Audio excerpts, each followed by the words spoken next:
Sveiki, aš Eglė Pavytė ir čia asociacijos lyderė tinklalaidė Lyderystė. Ir aš labai džiaugiuosi, kad šiandien su mumis yra nuostabi moteris, advokatų kontoros Volės bendraįkūrėja ir vadovaujančioji partnerė Dovilė Burgienė. Labas, Dovilė. Sveika, sveiki visi. Tai Dovilė, aš iš tikrųjų norėčiau pradėti nuo to, kad tu esi sėkminga advokatė, verslininkė, visuomenės veikėja, nesakyčiau filantropė. Ir pradėkime nuo to, tai kaip tu atsidūrei ten, kur esi dabar ir su kokiais gal didžiausiais iššūkiais susidūrei savo profesiniam keliui. Šiaip sakyčiau paprastai, šiaip gyvenime viskas pasidaro darimo būdu. Reikia tiesiog dirbti ir kai dirbi, bet dirbti aš savoką taikau visom veiklom, tada atsiranda tam tikras lengvumas, patyrimas ir norisi judėti į priekį ir kažką naujo pabandyti ir tada daryti kažką naujo ir taip po truputėlį tobulėji ir darai daugiau.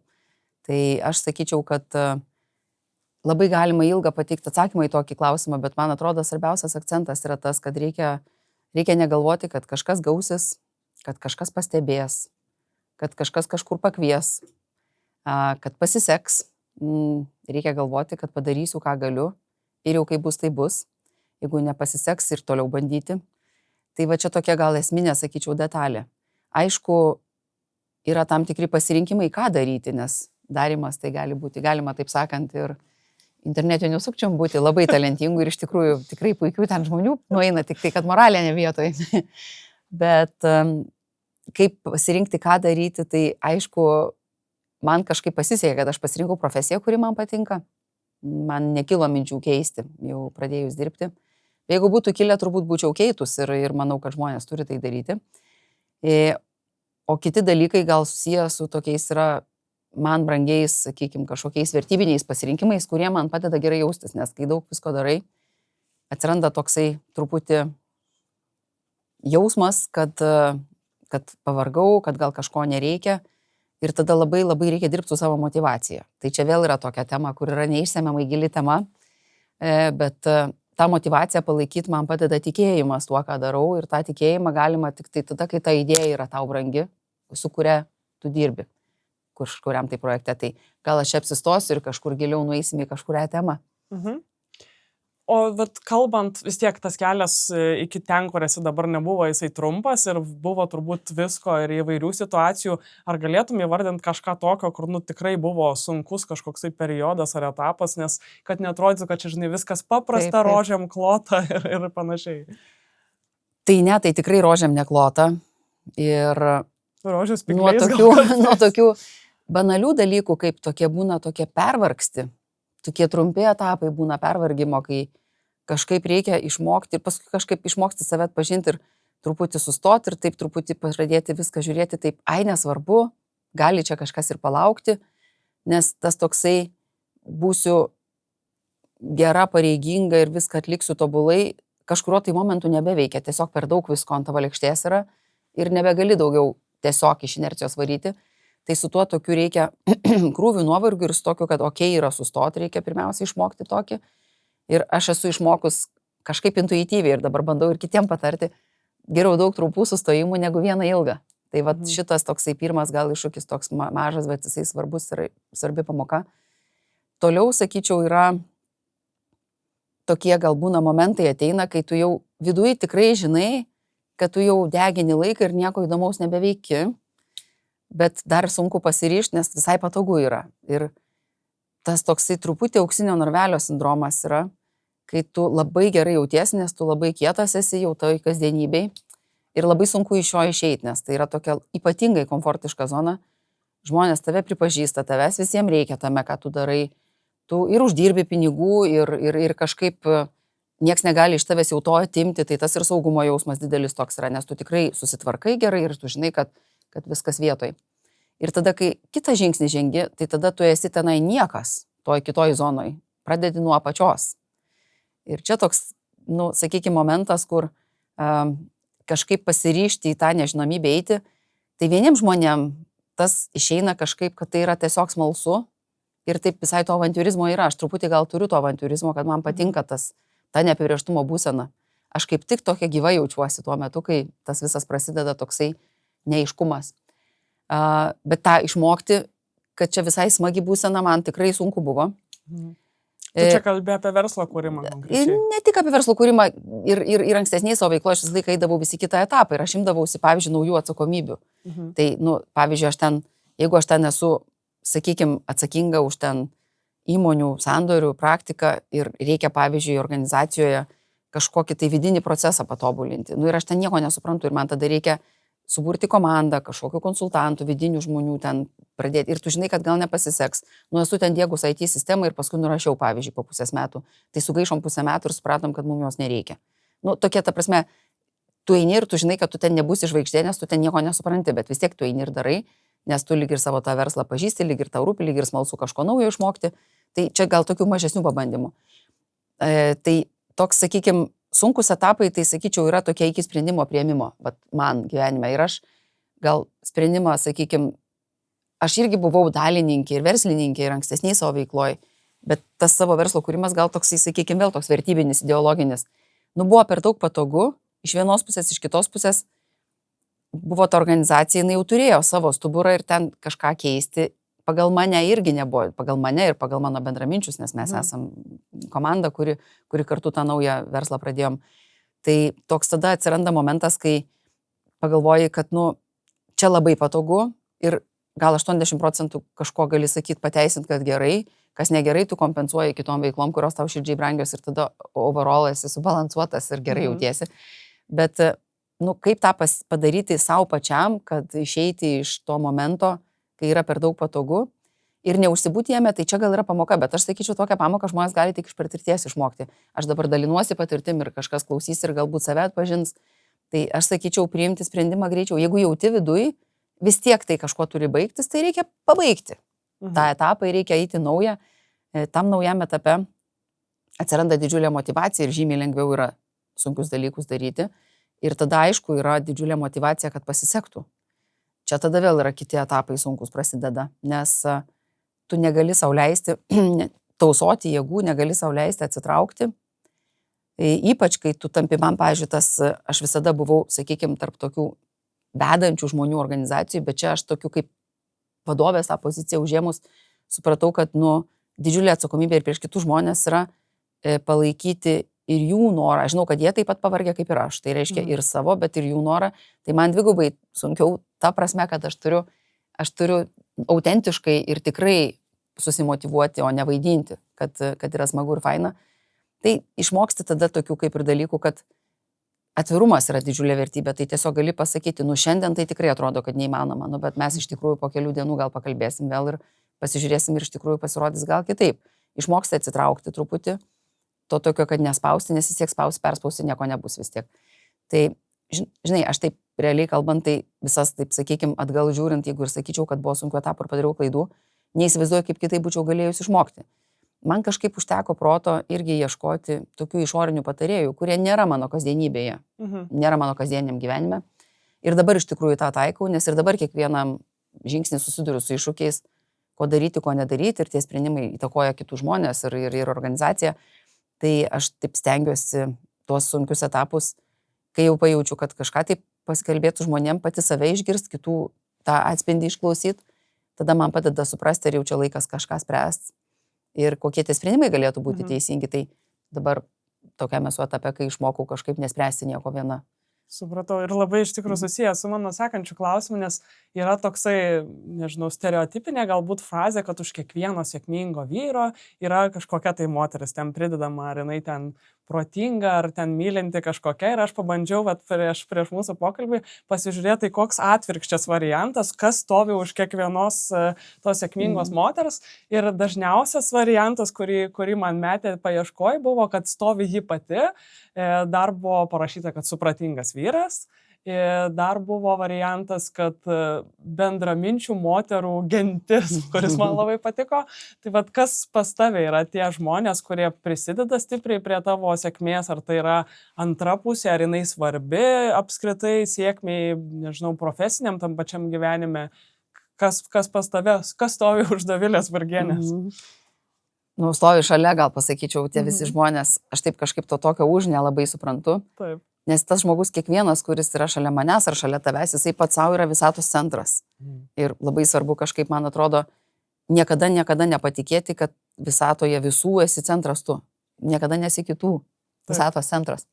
Tai aš labai savo visą laiką tą primenu, man tas labai padeda. Tai pirmiausiai, tai mano santuokoje man vyras yra tikrai brangus draugas ir partneris. Yra tokia keista situacija, kad mes, kadangi dirbam konkuruojančiuose versluose, mes iš tikrųjų konkrečiai apie darbą nesikalbam. Tačiau mes labai gerai suprantame tas tokias asmeninės dramas, iššūkius, kurie kiekvienam kyla. Ir kažkada esu, man atrodo, skaičius tos pačios Armintos Saladžienės interviu, kad jinai sakė, būna tokie etapai, ten mano etapas, vyro etapas. Tai vienos labiau reikalauja palaikymo ir dėmesio, paskui kitas. Tokie būna iššūkiai gyvenime, kai kažką ten naujo reikšmingo darai, paskui esi rutinoj. Vėl darai, vėl rutinoj. Tai mes gal iš tikrųjų panašiai esam. Mes atpažįstam turbūt kažkaip intuityviai, pasikalbėję, kai reikia duoti erdvės vienas kitam, kai reikia galbūt kažkaip tai pakalbinti, kad jausmus kažkokius, sakykime, padėti, pasakyti, kurie gal... Nu, tai aš taip iš tikrųjų, mes abudu vienas kitam padedam, bet ir netrukdom. Čia toks yra, šiaip mes kažkaip pakankamai, kai buvom labai jauni ir buvom specialistai, teisininkai, tai manau, kad mes vienas kitam padėjom tuo, netgi taip savotiškai konkuruodami, kas šiaip atrodo nenormalu, bet tas Stumėt buvo vienas draugiška. kitą į priekį. Taip, nes mums abiems reikėjo tų pačių dalykų, tų, sakykime, soft skills, angliškai, kaip čia pasakytų, tokių nedalykinių savybių tokių tobulintis. Ir mes tą kelionę praėjom kartu, tai man, pavyzdžiui, tai yra nuostabu, kaip, pavyzdžiui, supranti, kad tau reikia geriau pažinti ten kokią nors vakarietišką kultūrą, tam, kad geriau verslo kultūrą suprastum. Ir mes kelionės planuodavom ir draugus turėdom, su kuriais bendraudami mokėmės kartu, kaip tie žmonės bendrauja, kuo jie domisi, ten, sakykime, kad ir kokio nors ten maisto, ar ten kažkokio ten, nežinau, kad ir vartojimo įpročiai, galų galia kaip reikia ten atrodyti ir tie dalykai buvo kažkaip natūraliai, mes taip jauni būdami kartu išmokom, paskui tie dalykai labai subtilūs ir sudėtingi jau tampa, tai tada labiau reikia tokio, sakau, atsitraukimo, nelindimo, pavyzdžiui, viens į kito daržą, ar ne? Arba reikia labiau galbūt paklausti, kai jauti, kad žmogus užsidaręs, nes kažkaip mes labai irgi tokie esame empatiški ir abiem yra sunku dirbti, ten viską derinti šeimą, tai nepuoli ten labai siūlytis, tai taip turi irgi neprisisiūlyti per daug tos pagalbos. Tai va toks yra, sakykime, tikrai manau, kad labiausiai, kas yra svarbu, tai toks yra pagarba, atvirumas, pasitikėjimas ir tada tas balansas, jis nėra toksai, pas mus yra lygiai tvarkingai, kiekvienas yra laisvas savo tą profesinį ir tokį darbinį lauką kurtis. Ir nėra tokio, kad kažkas ten palaiko pušina, nes va, tas pasakymas apie tai labai daug yra tikrai tų šeimų, kur vienas dirba, kitas nedirba ir tada tikrai ta antra pusė būna tam tikrą prasme, net ir drive'as būna tas tikrai ir paskatina daryti, nes tos veiklos trūksta, tai tada dalyvauja to pagrindinio dirbančio veiklo. Iš tikrųjų, abu dirba gaunasi. Čia taip tik tai gal nurašoma, aš tai šiaip tai gerbiu tos suportinančius tuoktinius. Čia yra didelis pasiaukojimas ir iš tikrųjų tai reikalauja ypatingai didelės pagarbos iš to dirbančiojo, nes pasinaudoti tai negalima, reikia tada ir tą padėką, ir tą visą, kaip sakyt, atsilyginti to gerų santykių ir to pripažinimų. Tai va, bet čia toksai, jeigu kalbėti apie kitus žmonės, tai tų žmonių visada buvo ir daug. Aš kaip ir sakau, labai anksti supratau, kad nėra taip, kad tu ten turi sėdėti ir laukti iš vadovo, kol tau kažką nurodys. Tai vadovas labai siaurojus rytys tiesioginiai gali padėti, tai reikia klausytis, nes vis tiek, kai esi sistemoje kažkokioje, turi toj sistemoje pritapti. Bet būtinai reikia mokytis naujovių iš greta esančių kolegų, iš tau dirbančių žmonių, iš klientų, mano atveju, kaip aš teisininkė buvau, iš, sakykime, draugų, kurie kitose srityse veikia. Paskui yra tokių paralelinę veiklą vykdančių kitose šalyse, visokio to tarptautinio networko. Labai atvirai gali kalbėtis ir labai panašus iššūkiai kyla žmonėm. Tai, ir tų draugų, tokių draugų patarėjų sąmoningai prisirinkė. Aš niekada iš tikrųjų formalios kažkokios mentorystės ar to coachingo nesu turėjusi, bet aš susirinkdavau tai kaip krepšelį vis laik, nes man poreikis buvo didelis. Tai tų žmonių daug yra ir labiau gal irgi taip pasakyčiau, jaustis mylimam, taip jeigu imti tokį platesnį ratą, ten, sakykime, tėvų, ten vaikų, ten tėtų dėdžių, irgi labai smagu yra. Tai tų žmonių daug, jie dar nuo kažkada nuo vaikystės tą pamatą sudėję yra, kad jautiesi saugiai. Bet tu labai gerai šitą tokį dažnai naudojamą posakį pataisai, kad ne už, o šalia, žinai, stovi tavęs. Tai tas turbūt labai svarbu. Ir vienas, žinai, iš mūsų šito podcast'o, šitos tinklalaidės tikslų yra iš tikrųjų įkvėpti tiek visuomenę, tiek konkrečiai galbūt ir moteris orientuojantis į tą lyderystę, į kažkokios karjeros tikslų siekimą.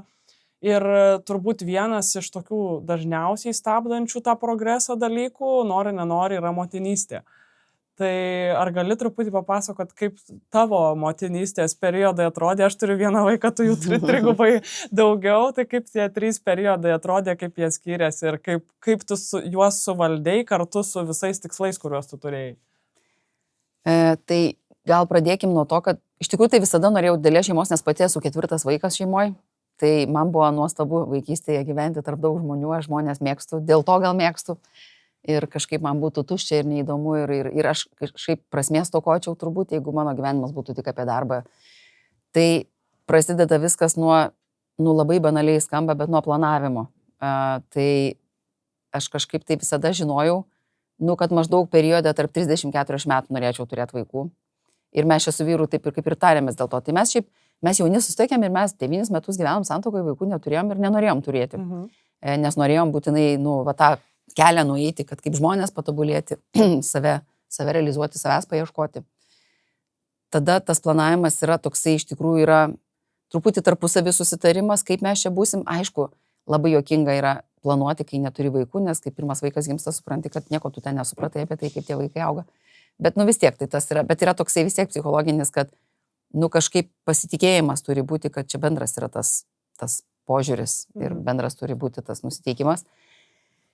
Ir paskui iš tikrųjų tai irgi yra planavimas, kiekvienas turi pagal savo jau tą emocinę būseną, pagal finansinės galimybės, pagal savo, sakykime, ambiciją, susiplanuoti tą, sakykime, valandų skaičių ir tų funkcijų skaičių, kurį nori atlikti pats. Tai aš dabar taip kalbu ilgesnį tą periodą, o ne tuo, sakykime, trukmę tą trumpą išėjimą vaiką prižiūrėti. Nes čia, man atrodo, yra mažai svarbu palyginti.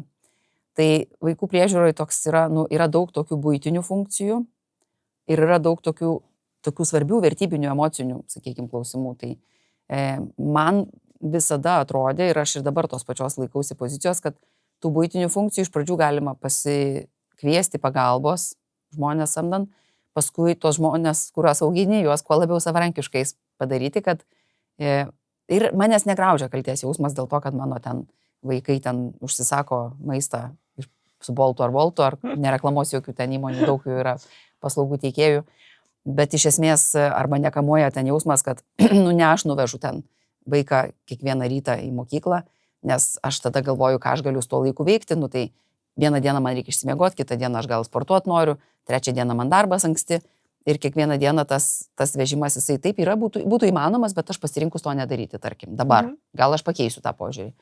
Tai reikia priimti sprendimą, susiplanuoti ir taip nesijaudinti, kad kažkaip neabejoti savim. O to abejojimo savim tai mūsų visuomeniai labai daug yra, nes labai daug kas primeta. Ir iš tikrųjų net nenorėdami žmonės primeta. Ir net nenorėdami kartais tiesiog būdami tokie, kaip angliškai pasakyti, amazing tėvai, tada tu taip gėdingai jautiesi prieš juos. Tai mes su vyru kažkaip viens kito negėdinam niekada tuo klausimu, tas irgi labai padeda. Nes jeigu jau artimiausio aplinkoje tave gėdina, tai tada tikrai toksai gali būti psichologiškai per sunku atsiriboti ir laikytis to savo sprendimo. Aišku, reikia būti lankščiu, reikia adaptuotis, jeigu matai, kad to dėmesio trūksta, jo duoti daugiau. Bet man patinka ir tie būtiniai dalykai, aš tada, kada turiu laiko, ten gaminu vakarienę šeimai, bandau tam prisikalbinti visus kartu pavalgyti ir panašiai. Tai čia tokie, o jeigu kalbėti apie tos pertraukas, kai reikia fiziškai rūpintis kūdikiu, ką tik gimusiu, tai yra toksai periodas, kuris, sakyčiau, mane netikėtai praturtino, netgi darbinė prasme. Todėl, kad aš išmokau savybių, tokių, kurių aš darbe neturėjau, nes buvau labai tokia ambicinga, ekstremaliai planinga, visur viską darantį laiku ir tik labai gerai. Vaikai išmoko tokio, kad, tu čia gali 3 dienas planuoti, kad įvyks šventė ir vaikas bus gražiai aprengtas, o jis tą rytą susirga, Susirgs, taip. arba jisai ten tą rūbą iškart susiplėšo, kurį tu ten prieš mėnesį internetu atsisiuntei, kad labai idealiai tiktų tai progai.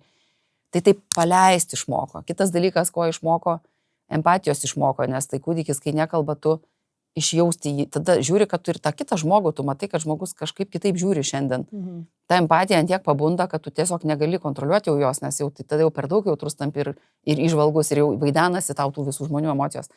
Tai, žodžiu, labai neišsiplečiant yra tokių savybių, kurios tie patys soft skills yra.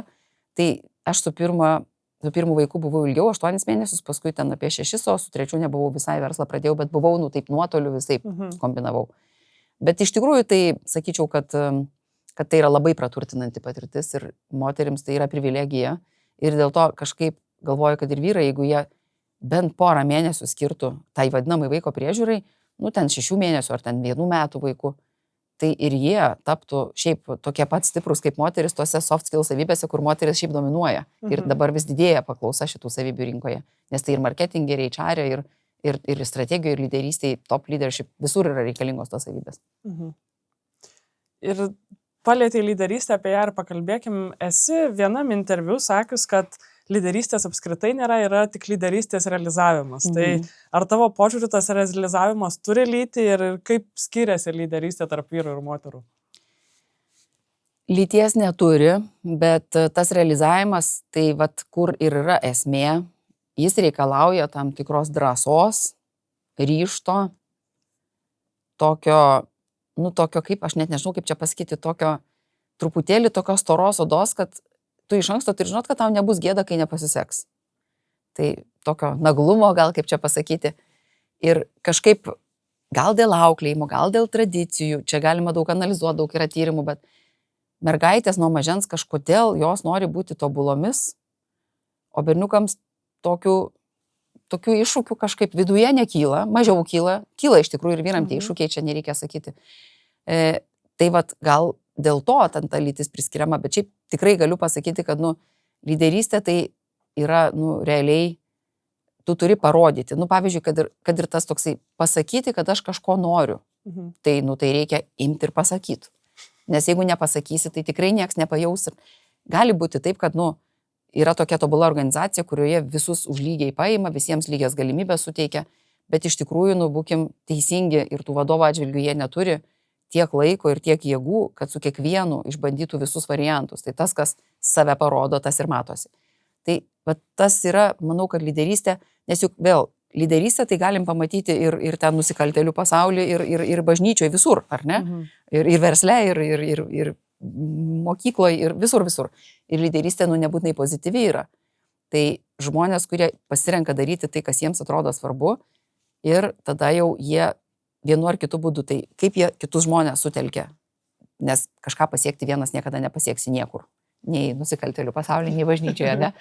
Tai tada kažkas, turim tokių lyderių, kaip net pavardės ištarti, kokį Hitlerį ar Putiną nesinori, ar ne, kurie jėga ir prievarta, arba apgavystė pradžioj, ten paskui jėga ir prievarta. Turim tokių lyderių, kurie kooperuoja, labai sukuria visiems naudą, kurie labai dosnus, kitus žmonės pakelia motivacijai. Visokių tų būdų yra, bet tada jau antras etapas yra, kad tas telkimas atsiranda. Tai yra didžiulis iššūkis ir tikrai pats sunkiausias darbas, aš nežinau, nes nėra jokių teisingų atsakymų, kaip teisingai bendradarbiauti su žmonėmis. Tai iš pradžių tu žinai, ką tu nori padaryti ir tu tai darai ir tu sakai, aš noriu ir galiu ir bedarydamas mokais ir tada jau tikrai gali. Ir niekada, kaip aš ir prieš tai sakiau apie tą ankstyvą karjerą, į kitą etapą pereidamas, tu niekada nesi jam geras. Tai vėl čia toksai žmonės, kurie turi to naglumo gerąją prasme, jie sako, aš pabandysiu ir manau, kad pavyks man ir nieko nevaidindami, nemeluodami eina į tą poziciją. O tie, kurie nori būti tobuli, jie niekada ten nenueis. Ten, kaip sakant, kai per daug knygų perskaitai tą temą, tai jau esi akademikas, jau nebesi darytojas. Tai kartais geriau nieko neskaityti, kartais geriau truputį pasidomėti, pasitarti su kažkuo, bet šiaip toks sveikas balansas turi būti tarp to. Vieno straipsnio antraštė nelabai čia seniai pasirodžiusio apibūdino tave kaip įtakingą advokatę. Ir vat man įdomu, ar ta įtaka tavo požiūriu yra būtinas atributas lyderiui, ar ne, ir kaip tu pati vat, į tokį savo apibūdinimą reaguoji, ar tu manai, kad tu esi įtakinga? Žinokit, jeigu jūs paklaustumėt pačių advokatų, jie turbūt nesutiktų. Advokatai yra labai labai individualistai, savarankiški, ypatingai kritiškai mąstantis žmonės. Ir kiekvienas advokatas yra visos advokatūros visatos centras. Tai čia vat, iš tikrųjų su tokia šypsena ir skepsiu žiūriu į tuos apibūdinimus, nes matyt, dažnai įtaka yra painiojama su tam tikrų tokių žinomumų gal bendrai, ar ne? Tai aš šiaip tai įtakos tai jokios nesiekiu ir aš nemanau, kad čia kažkokia siekėmybė. Ta įtaka, jinai, jeigu yra tavo gero darbo pasiekmė, tai yra puiku, tai yra toksai, kaip sakant, reiškia, tu teisingai dirbai, kad pasiekiai tai, ko norėjai. Tai va, gal taip reiktų ir pabaigti. O kad sakykime, jeigu žmogus nori padaryti kažkokį didesnį pokytį, kad pavyzdžiui, mano vienas iš hobių yra asociacijos lyderė, sakykime, veikla, ta vat, moterų, kaip čia pasakyti, bendruomenė, tas banda, ar kaip čia pasakyti, ta gentis, ne? Tai tokį pokytį norint padaryti visuomenėje, tai yra toksai, kaip sakant, vienintelis būdas yra eiti į tą viešumą, nes kitaip niekas nesigauna. Tai tada irgi yra toksai darbas, vėl tada grįžtam, kad bet kokia veikla yra darbas, reikia daryti tą nuoširdžiai, profesionaliai, iš visų jėgų. Jeigu nedarai, tai gal iš tikrųjų turi savęs paklausti, pasitrauk, kažkas kitas gal dabar gali, gal tu gali grįžti, jeigu nori vėliau. Tai, tai va, aš sakyčiau, tai yra įrankis, tam tikrose darbuose neišvengiamas įrankis, tarkim, politikai turi jie viešai būti matomi, stambaus verslo, kuris dirba su vartotojais, vadovai irgi turi neišvengiamai viešai būti matomi. Yra labai daug tų tokių, kaip sakyt, profesinių veiklų, kuriuose to reikia, žurnalistai turi būti viešai matomi. Tai man to reikia kažkiek tiem tikslam ir aš tai kaip tokią tarnystę priimu. Taip stengiuosi iš tikrųjų negalvoti niekada ir nepasiduoti pagundom, kad čia kažkaip faina. Nėra čia faina, čia yra įrankis daryti gerus darbus, čia niekas daugiau. Supratau. Yra labai daug apskritai stereotipų, su kuriais susiduria moteris, kurios karjerą daro. Tai per jautri, tai per kaip tik griežta, tai per minkšta, tai negeba derėtis, dar visokiausių. Ar esi su kažkokiais susidūrus savo darbe, arba gal netiesiogiai pati, bet ką matai, kas taip gal labiausiai įsišaknyja šiuo metu visuomenėje iš tokių stereotipų? Tai žinoma, yra tų stereotipų ir labai daug. Tai man tokie būna komplimentai kartais. Žinai, galvojau, kad tu esi, maždaug labai agresyvi, bet kai susipažinau, tai žiūriu, visiškai fainai čia bendraujam ir gerai viskas sekas. Tai net juokinga, nes toksai stereotipų grįstas komplimentas, ne? Tai, sakyčiau, tikrai tie stereotipai labai trukdo. Kita vertus, būna taip, kad žmonės būna per daug ten baikštus ar per daug agresyvus. Ir jeigu tu tuos stereotipus priimi, kad tu žinai, kad tokia yra visuomenės norma ir tau reiks joje veikti, tai tau yra toks truputėlį stimulas save tobulinti, kad veikti subalansuotai. Tai jokių būdų, pavyzdžiui, versle būti silpnu negalima. Tai tu tikrai negali atsisakyti to tvirtumo ir to tikslo siekimo ir nenukrypti nuo to, ką tu iš tikrųjų turi padaryti. Tačiau matyt yra būdai, kaip parodyti, kad tu tikrai nenukrypsi, bet tai padaryti, pavyzdžiui, neagresyviai. Neprarandant savitvardos, neprarandant kažkaip tai pasitikėjimo. Reikia labai, labai stengtis, čia vėl viena iš tokių esminių savybių sėkmingiam žmonėm, bet kokioje srityje, tai emocijų valdymas. Reikia labai, labai gerai visą laiką prisiminti, kad tavo emocijos išreikštos netyčia yra didžiausia tavo silpnybė. Ir tada iš esmės visada einant į kažkokį kontaktą, kuris yra tikrai intensyvus, aš kalbu, tarkim, apie verslo dabar kontaktus, ar tai būtų dėrybos, ar tai būtų kažkoks tai sprendimas vidinis, kuris yra ypatingai didelį poveikį turintis, tai turi apsiginkluoti viduje tuo tokiu emocijų valdymo įrankiu, kad tai nėra tavo vieno reikalas, tai nėra tavo čia kažkokių jausmų išdava. Emocijas mes visi turim ir jas reikia turėti, bet reikia jas kontroliuoti, kad jų netyčia nerodyti. Tai labai dažnai galbūt ten tokie praeina kokie nors, kad čia moteris, pažiūrėjau, emocingos būna. Ir iš tikrųjų tai būna tokių moterų ir man taip atrodo, kad būtų gal gerai, kad tos moteris truputį paskaitytų apie tos stereotipus ir save pamatytų tuose stereotipuose. Lygiai kaip ir vyrų tokių būna, kurie kitą dieną kažkokiam susitikime sėdėjau, vienas vyras iš tikrųjų taip labai neadekvačiai, agresyvokai, bet aš taip kažkaip suprantu tą kontekstą, kuriame tai vyko, šiuo metu sunkus periodas ir aš taip matau, kad iš tikrųjų tas toksai pervargimas jau nebegali išlaikyti emocijų ir kantrybės visiškai nebelikia. Tai čia yra tas momentas, kai reikia trumpą pertrauką padaryti, nes tada tiesiog apsijuoksi prieš visą pasaulį ir nieko nepasieksi. Aš tokią istoriją panašią turiu, jungiuosi į vieną verslo skambutį, kur aš turiu pristatinėti pasiūlymą, jungiasi įmonės vadovas, Lietuvoje žinomas verslininkas, jisai vyras, stipriai vyresnis už mane. Ir esmė skambučio, kad aš turiu pristatyti prezentaciją, jisai 40 minučių kalba apie save ir savo pasiekimus. Ir tada po tų 40 minučių monologo sako, mergaitė raudonų megztinių, ar tu turi man ką pasakyti? Tai ar tu esi papuolus į tokias situacijas, kai esi kažkaip vertinama dėl savo lyties, išvaizdos ar amžiaus? Taip, tikrai taip. Šiaip tai aš manau, kad visi yra vertinami dėl lyties, išvaizdos ir amžiaus. Čia iš vis būtų žiauriai naivu ignoruoti tokius dalykus. Bet ar manai, kad moteris dažniau su to susiduria? Manau, kad susiduria dažniau dėl to, kad pačios labiau tam skiria reikšmės. Čia vėl yra toksai. Ir čia su tuo stereotipu nuo vaikystės reikia dirbti. Daug dabar visokių verslo mokyklų, kurios tą lyčių, sakykime, disonansą tokį verslę analizuoja, pradeda dirbti su tokiais ankstyvais, tokiais lygtai soft dalykais, ar ne? Bet tai yra svarbu, nes, pavyzdžiui, kad kažkaip tai blogai atrodyti moteriai, taip tarkim, nemokėti apsirengti, pavyzdžiui, yra kažkokia tai, šiaip tikrai žiauriai daug neigiamo duoda. Ir aš turbūt ir tu ir aš turbūt pasąmoningai irgi esam labai stereotipiškos tuo klausimu. Ir iš esmės tai smagu yra gerai atrodyti, bet tai jeigu tai reikalauja tiek pastangų, kad tada niekam kitam nelieka dėmesio, tai tada matyt, gal reikia tam mažiau skirti dėmesio. Tai dėl to atsiradę daug yra visokių, tarkim, vertimų, ten muzikantus už užuolaidos ten klausosi, visokie ten, kai juos ten atrinkinėja orkestrus ir panašiai. Kad tikrai mūsų smegenys taip veikia, kad mums susiformuoja nuomonė iš karto. Tik pamačius žmogų, tik užuodus jį ten jo veido išraišką pamačius ir panašiai. Ir viskas, ir tada jau labai labai sunku vėl savo emociją suvaldyti, kad tavo protas dominuotų tam santykyje, o ne tavo jausmai. Tai manau, kad moterims to tikrai yra daug. Ar jeigu grįžtant prie to klausimo, kaip čia kokį konkretų pavyzdį pasakyti, tai aš iš tikrųjų tai dabar tai to yra mažiau.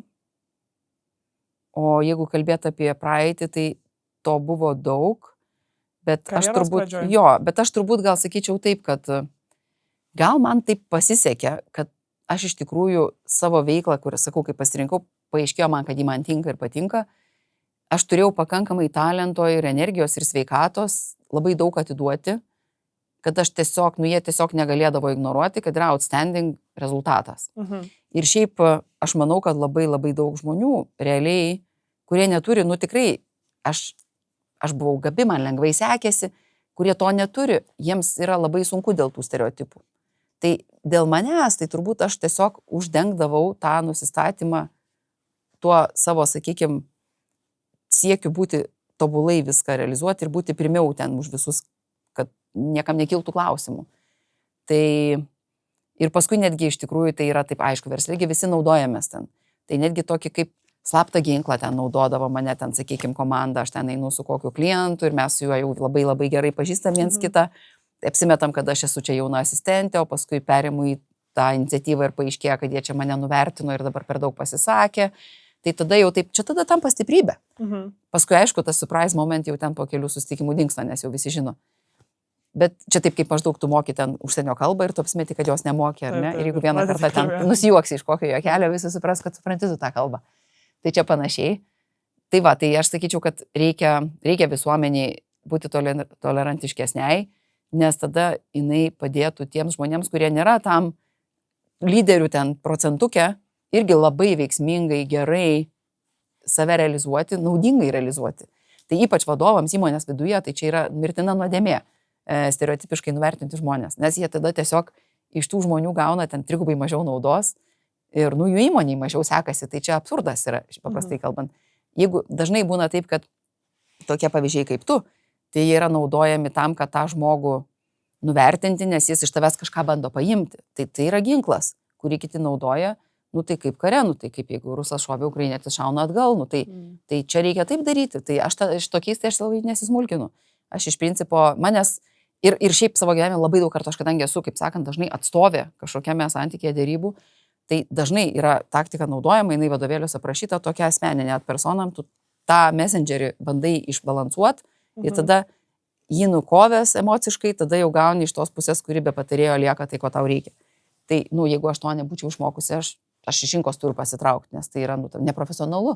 Tai aš, žodžiu, nekreipiu dėmesio. Bet šiaip manau, kad reikia keisti visuomenės požiūrį dėl to, kad ne visą laiką yra kovinis santykis, ne kaip ginklas naudojamas, o kartais yra iš žioplumo tiesiog tas stereotipas žmonių galvas užvaldo. Iš tikrųjų. Ir apskritai, kai nagrinėjom klausimus apie tos skirtumą vis dar didelį esantį tarp vyrų ir moterų vadovaujančiose pozicijose ar valdybose, dažnai iškyla tokia problema, kad tiesiog moteris save kažkaip susimažina, nusivertina, aš čia gal neįsiu, neaplikuosiu, gal čia dar ne man. Bet kai tave žiūri, tai atrodo, kad pas tave drąsos ten, nežinau, jau ko netrūksta, bet drąsos. Tai iš kur tu jos semiesi, ar tai ateina iš patirties, iš žinojimo, ar tai ateina iš auklėjimo, iš kur pas tave drąsa? Turbūt ateina iš vaikystės, iš aplinkos, kurioje esi. Tada tokio jautiesi mylimas, jautiesi palaikomas. Tas suteikia tokį saugumo jausmą ir iš to tada kyla ta drąsa. Aš tai gal esu tokia racionalaus vis dėlto grūdo žmogus.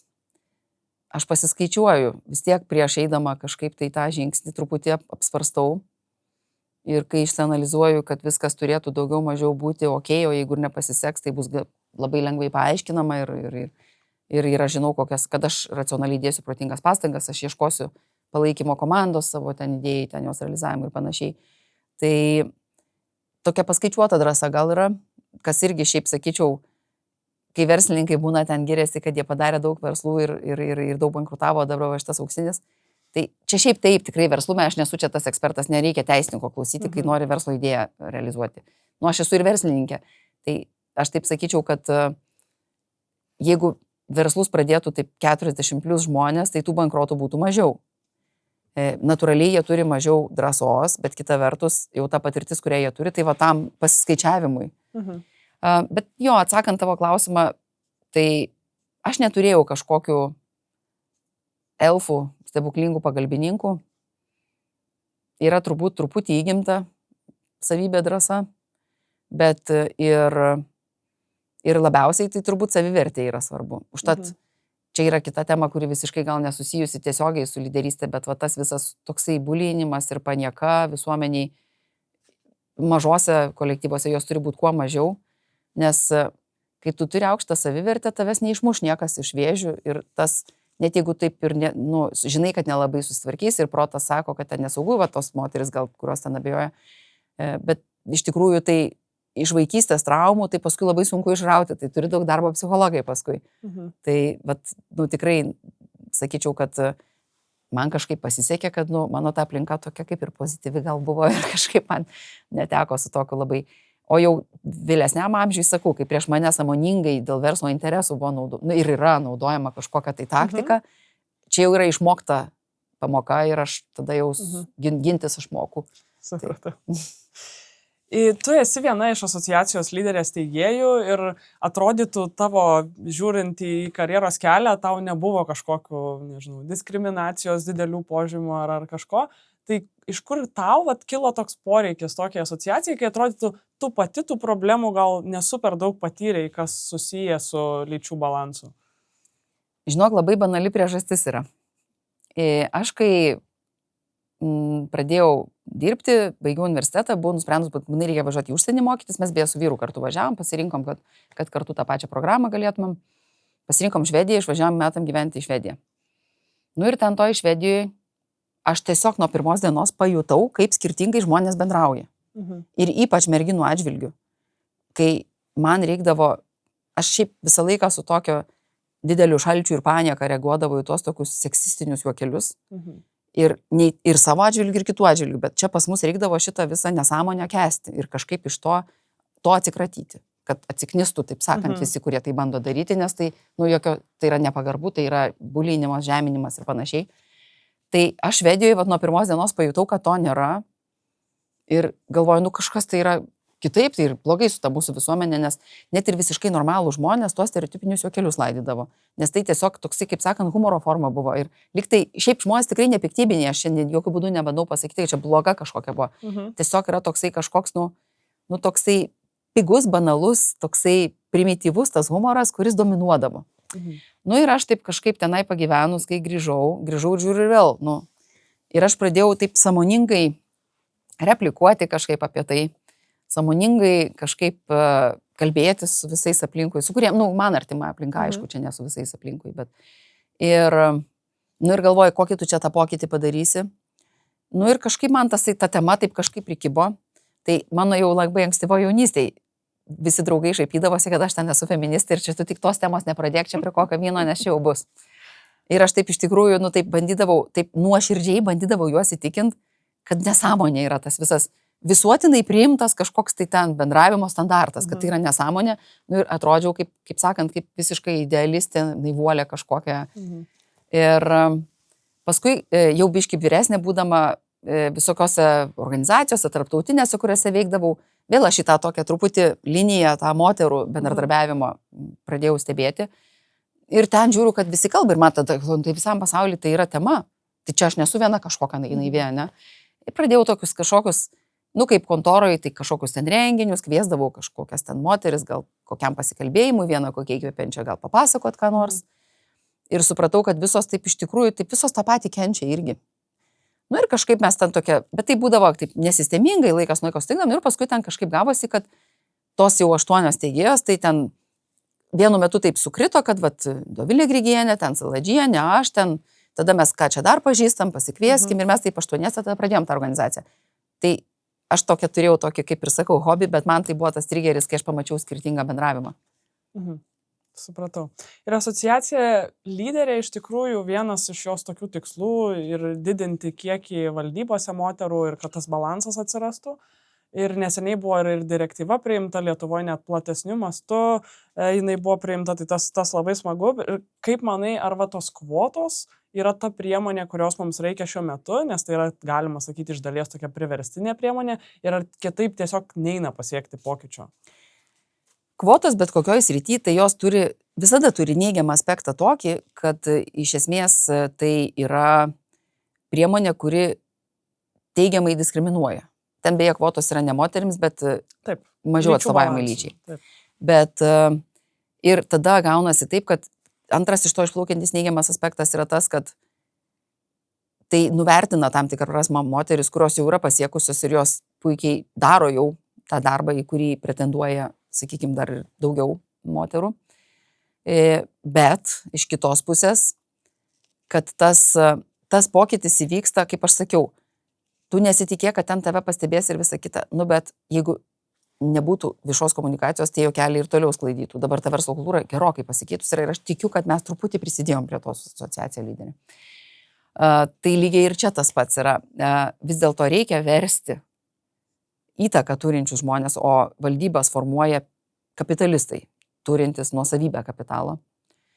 Įtaką turinčius žmonės reikia versti, pamatyti daugiau kandidatų. Ir tikrai yra iš ko rinktis, juk čia net neuždarytos yra sienos, tu gali moterį užsienietę kviestis į tam tikrą poziciją. Nes formuojant valdybą ir renkant trūkstamas kompetencijas, tai tas procesas yra pakankamai profesionalus ir aiškus. Tu susirašai lentelę, tu žinai, kokių kompetencijų ieškai ir jas atitinkančių žmonių ir arba pats savo rate, arba per kokius konsultantus ieškai kas matching ir dažniausiai mažiau darbo. Visi nori žmonės dirbti mažiau ir gyventi geriau. Taip? Mažiau darbo idėja, visi staiga prisimena tuos kandidatus, kurie idealiai tinka tą profilį, kurie jau yra jų matymo lauke. O naujų ieškoti niekas nenori. Tai privers tos kvotos paieškoti tų naujų žmonių. Ir galbūt jaunesnė karta greičiau ateis į tą, sakykime, įtakos kažkokią tai poziciją. Galbūt užsieniečiai kažkokie ateis. Bet tas pokytis įvyks ir tada jo pozityvų efektą pamatys žmonės. Tie, kurie turi įtaką pinigus, sprendimo teisę, aš labai tuo tikiu. Ir po kurio laiko, kai tos kvotos pasibaigs, nes kvotos visą laiką yra laikina priemonė, tai tiesiog natūraliai viskas vyks. Be tos priemonės tikriausiai nebūtų stimulo pasižiūrėti plačiau. Ir virtume tam pačiam podelyje. Ir tas mūsų verslas, overall paėmus, dabar listinguojamų įmonių yra 28, didelių įmonių yra apie 300. Nu tai jeigu mes būtume įgyvendinę 30 įmonių direktyvą, absoliučiai nesvarbu būtų. Tai jeigu įgyvendinam 300 įmonių, tai, nu, sakykime, tose valdybose ten nuo 3 iki kokių 7 žmonių būna, nu tai ten 2, 3, 4 ten tie, sakykime, žmonės turi būti skirtingos lyties. Čia nėra taip daug tų žmonių, ten reikia 70-80 žmonių, o net jeigu vienas dviejose valdybose, tai netgi per pus mažiau, tai tiek tikrai yra nuostabių pasirinkimų ir matyt padidės tuo pačiu pūlas žmonių Lietuvoje, kurie yra kuriantis. Nes, nu, reikia būti atviriems ir teisingiams, jeigu mes norim, kad mūsų visuomenė klestėtų, nu, tai mes vis tiek turime, nevartokime žodžio elitas, bet turime pripažinti, kad visose srityse, nuo nepelno siekiančių ir valstybę valdančių iki ten karinių ar kažkokių kitų reikalų ir versle lygiai taip pat, yra mažas ratas žmonių, kurie yra tikrai labai atsidavę ir talentingi ir skiria visą savo gyvenimą, kad į kažkokias aukštumas pakilti. Tai jų skaičiaus padidinimas tikrai duos teigiamą efektą mūsų visuomeniai. Tai čia vat, atvedus naujų žmonių bus teigiamas efektas. Ir dabar apie tos naujus žmonės, kad turėtum valdybose lyčių balansą, turi turėti lyčių balansą vadovaujančiose pozicijose C levelį, kad užsiauginti C levelį balansą turi turėti tą vidurinę grandį stiprią. Tai kokių pokyčių turėtų imtis tiek verslai, tiek pati valstybė, kad mes labiau užtikrintume tą balansą visais lygiais? Taip. Atsakymas yra gana paprastas šiaip. Lietuvoje mokyklą geresniais pažymiais baigia mergaitės, universitetų daugiau baigia merginos, moterų išsilavinusių į darbo rinką ateina daugiau. Tai pasiūla yra milžiniška, jokių problemų su pasiūla. Tai kažkur yra kitur problema, ar ne? Tada pradėjusios dirbti moteris susiduria su motinystės iššūkiais, nes toli gražu standartinis šeimos modelis nėra toks subalansuotas, kaip aš čia bandžiau papasakoti, kaip mes bandome kaip gyventi, nors jis nėra. Gal ten tobulas, nieks nėra tobulas, bet čia labai sąmoningai bandome, ar ne? Ir, nu, iš tikrųjų, vaikus auginti yra labai sunku. Jeigu tu neturi pajamų, kad pasikviesti kažkokią pagalbą, jeigu tu neturi palaikymo darbe ir tavęs nevertina, tu visiškai lankstumo neturėsi, tu tiesiog išeiti iš jo turi, nes vaikai rytais užsiožiuoja, savaitėmis serga, vakare gali būti, kad kažkokia nutiko kokia nelaimė, turi lėkti, bėgti. Tai jeigu tu gerai dirbi ir tavo darbas tau suteikia lankstumo, tu gali balansuoti, tu gali ateiti 10 ir paskui ten iki 2 nakties pabaigti tą darbą, kurio nuo 8 iki 10 nepadarei. Jeigu tavo gyvenime toks dabar yra etapas, kad vaikai labai maži. Tai tiek tolerancijos iš darbdavių, tiek iš sutuoktinių, ne tai, kad palaikymo, bet actually darymo dalykų, kad nuprausti, paguldyti, pasaką paskaityti, valgyti, paduoti. Galima ir užsisakyti, nebūtinai pagaminti pačiam. Bet tokio supratimo. Geras mąstytojų turim, reikia darytojų. Taip. Tai čia tokie, va, tai yra ta motinystės, tas visas etapas, kuris yra iš tikrųjų visas gyvenimas, visas profesinis gyvenimas. Jeigu imti periodą nuo 25 iki 55, tai tame laikotarpyje beveik visi turi vaikų iki 18 metų. Nu, tai vaikai jau virš 18 gal jau mažiau priežiūros reikalauja, bet nu iki 16 reikalauja, sakykime, bet vis tiek. Tai taip sakant, čia yra labai sudėtinga tema, kuri realiai tas moteris, kurios sėkmingai baigusios universitetus įsiliejo darbo rinką, labai ją atmeta, nes norint padaryti karjerą, reikia turėti laiko ir reikia turėti socialinių ryšių. Tai dabar socialiniai ryšiai, tam reikia vakarais turėti laiko, reikia turėti laiko komandiruotėm, kelionėm ir bendravimui su žmonėm ir neformaliai. Bet lygiai taip pat socialiniams ryšiams reikia ir kažkokios aplinkos, kurioje gali su kažkuo susipažinti. Taip pat jeigu aplinka yra labai stereotipinė, labai sunku ją įsipaišyti. Tai, nu, aišku, patarimas moterim tai kurti savo tinklą ir nebūtinai moterų tinklą. Galima dienos metu sugalvoti kažkokią veiklą, kurioje dalyvautų tie vyrai, kurie galbūt šiaip laisvalaikį leidžia, nežinau, sportuodami intensyviai vyriškos jėgos pagrindų, kur neprisipaišysi tu tenai, nebent esi ypač talentinga fiziškai, kur ne visiems būdinga yra. Tai iš esmės reikia pripažinti, kad moterims yra sunkiau dėl stereotipų ir dėl vaiko priežiūros, disbalanso Ir tai yra labai paprastos problemos. Šiaip jeigu imti paprastai vaikų priežiūrą, pavyzdžiui, tai tikrai valstybė gali labai daug praspręsti. Vienu aspektu, kad vaikai nuo 6 mėnesių iki 3 metų būtų prieinama ta priežiūra visiems, visoms. Todėl, kad dabar, jinai prieinama yra realiai tiems, kurie turi pinigų auklei arba privačiam darželiui, nes ir vietų trūksta, ir šiaip iki 3 metų nelabai valstybiniai darželiai, jų tiesiog trūksta ir nereikia pristatyti 1000 darželių naujų. Galima tiesiog finansuoti tas paslaugas. Dabar yra nukreipta dėmesys į tai, kad duoti išmokas šeimai, apsimetant, kad tai lygiaverčiai, bet realiai gaunasi, kad mamos 3 metus nedirba. Jeigu aš būčiau po 3 metus kiekvieną vaiką auginus, tai jau tikrai nieko nebūčiau to. Čia nesėdėčiau. Žinoma. Ir pabaigai keli tokie labai trumpi klausimai. Tai apibūdink gerą lyderę arba lyderį 3 žodžiais. 3 žodžiai, kurie pirmi šauna į galvą. Tai drąsus, vertybiškas, ir sakyčiau toks dėmesingas, pastabus kažkoks smalsus žmogus. Mhm. Ir ar galėtume įvardinti vieną moterį ir vieną vyrą, kurie tau yra lyderystės pavyzdžiai?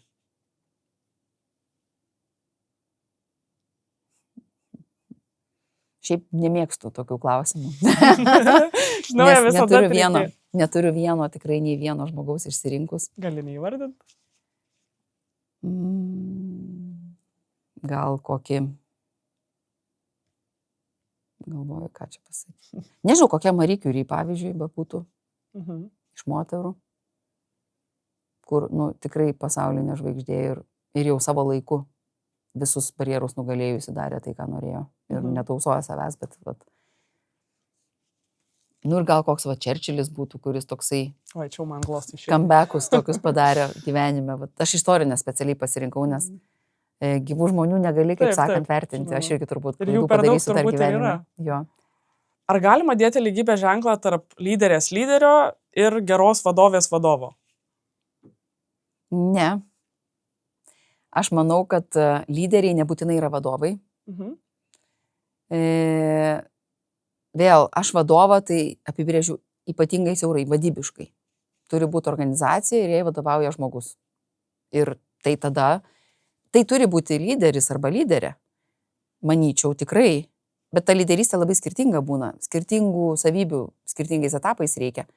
Bet tai, kad žmogus turi lyderystės, tai pavyzdžiui, menininkas turi daug lyderystės, bet nėra niekieno vadovas. Dirba vienas ir niekaip negalėtų dirbti su komanda. Bet menininkai yra ypatingi lyderiai, jeigu nueinam į kokią parodą ir pamatom, kiek yra provokuojantis jų darbai ir kiek stipriai jie bando mums kažkokią žinią pasakyti ir kokią didelį įtaką jų darbai turi, tai absoliučiai jie yra lyderiai. Ir jie tą veikėjai lyderiai, jie padaro realiai tai. Ir taip dar taip, smarkiai save, kaip sakant, viešumą išneždami, ar ne? Tai jo, tai vadovas turi būti lyderis arba lyderė, bet lyderis neturi būti vadovas būtinai. Ir pabaigai visiškai vienas labai praktinis patarimas, bet labai praktinis. Ateities lyderiams ar lyderiams, kurie turi tikslą, bet nežino, kaip išjudėti iš to mirties taško, iš vietos.